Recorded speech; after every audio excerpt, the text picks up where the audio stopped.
L'Épître de Paul aux Colossiens, chapitre 2.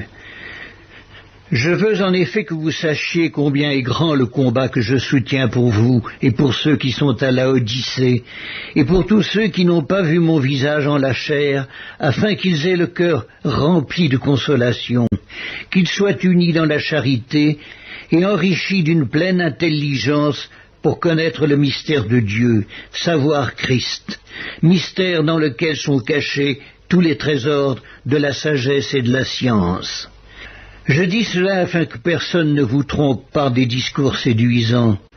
Car si je suis absent de corps, je suis avec vous en esprit, voyant avec joie le bon ordre qui règne parmi vous, et la fermeté de votre foi en Christ. L'Épître de Paul aux Colossiens, chapitre 2. Ainsi donc, comme vous avez reçu le Seigneur Jésus-Christ, marchez en lui, étant enracinés et fondés en lui, et affermis par la foi, d'après les instructions qui vous ont été données, et abondez en actions de grâce.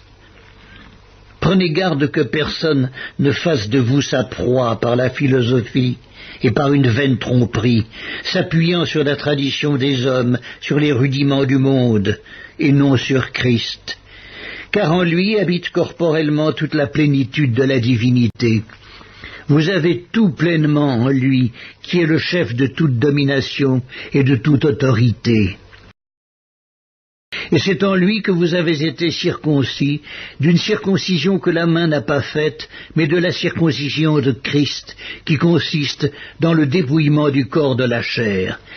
Ayant été ensevelis avec lui par le baptême, vous êtes aussi ressuscités en lui et avec lui, par la foi en la puissance de Dieu, qui l'a ressuscité des morts. Vous qui étiez morts par vos offenses et par l'incirconcision de votre chair, il vous a rendus à la vie avec lui, en nous faisant grâce pour toutes nos offenses. Il a effacé l'acte dont les ordonnances nous condamnaient et qui subsistait contre nous, et il l'a détruit en le clouant à la croix. Il a dépouillé les dominations et les autorités, et les a livrées publiquement en spectacle, en triomphant d'elles par la croix. Que personne donc ne vous juge au sujet du manger et du boire, ou au sujet d'une fête, d'une nouvelle lune, ou des sabbats.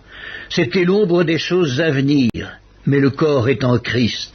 Qu'aucun homme, sous une apparence d'humilité et par un culte des anges, ne vous ravisse à son gré le prix de la course, tandis qu'il s'abandonne à ses visions et qu'il est enflé d'un vain orgueil par ses pensées charnelles, sans s'attacher au chef, dont tout le corps, assisté et solidement assemblé par des jointures et des liens, tire l'accroissement que Dieu donne. Si vous êtes morts avec Christ au rudiment du monde, pourquoi, comme si vous viviez dans le monde, vous impose-t-on ces préceptes? Ne prends pas, ne goûte pas, ne touche pas. Préceptes qui tous deviennent pernicieux par l'abus et qui ne sont fondés que sur les ordonnances et les doctrines des hommes. Ils ont à la vérité une apparence de sagesse, en ce qu'ils indiquent un culte volontaire, de l'humilité et le mépris du corps, mais ils sont sans aucun mérite et contribuent à la satisfaction de la chair.